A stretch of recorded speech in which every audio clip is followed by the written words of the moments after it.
Стално се наоѓаме во паркот на франкофонијата, на манифестацијата, нешто што ќе остане во општина Центар.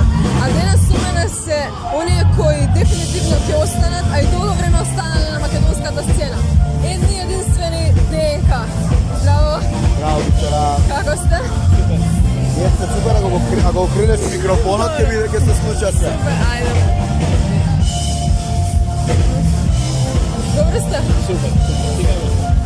Кажи, ја да го држам на кајако. Ајде. Може. И јас ми супер мило ми е што сте ми гости, што заедно ќе го промовираме овој настан. Забележувам дека се почесто и почесто се случуваат вакви настани во Скопје и во другите градови во Македонија.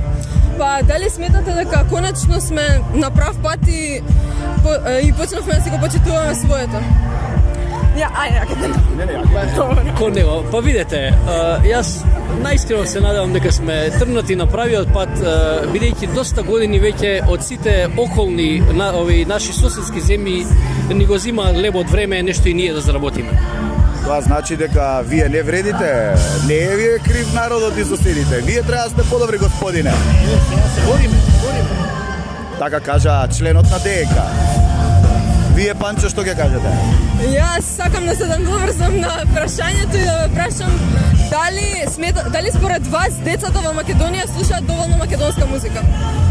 Па, не сам, тоа е право на избор, не можеш никого да ограничиш. Тога мислам дека и медиумите требаат поише да форсираат под наводници, ама па кога се приватни радија исто не можеш да им кажеш што да прават. Ја дома не може да ти наредам што да слушаш, што да гледаш. Така да ова е едно комплексно прашање и долго треба да се дискутира и елаборира.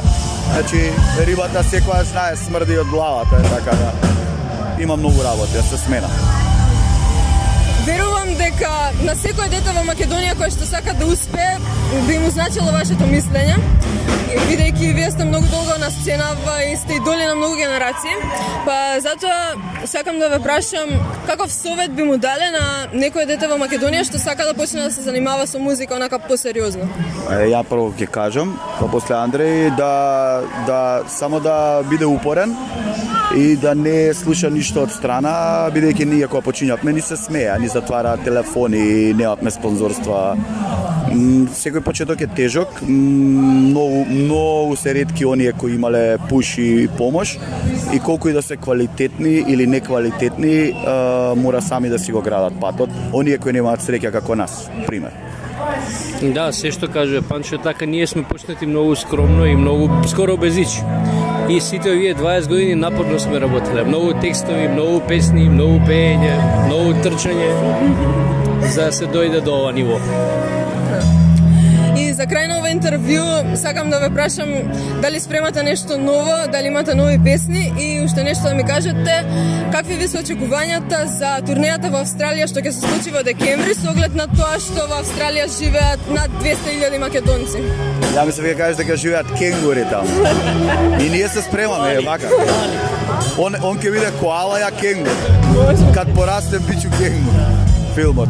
Како ни се очекувањата не знаеме, прв пат идеме, добиваме многу пораки од наши пријатели кои ги знаеме, кои се одселиле, доста пораки луѓе кои не ги знаеме, се надевам дека ќе биде полно. А околу песни да имаме сега за кратко, верувам дека максимум за месец дена, еве нека биде месец и пол ќе пуштиме еден сингл.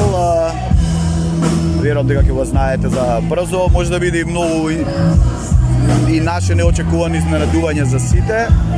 Така да за брзо време кима решивме да пуштиме оваа година, сакаме да не пуштиме ни еден сингл, ама ете испадна. Така имаме доста демоа, ама мислам дека ќе почнеме сега само со еден сингл, па понатаму ќе видиме како ќе се развива. Супер, мило ми е што ми бевте гости. Се надевам и на вас би беше мило. И пак те чекаме да не поканеш на потивко место и да ги поздравиме твоите гледачи на Тинтири Минтири. Вести. Тинтири Минтири Вести.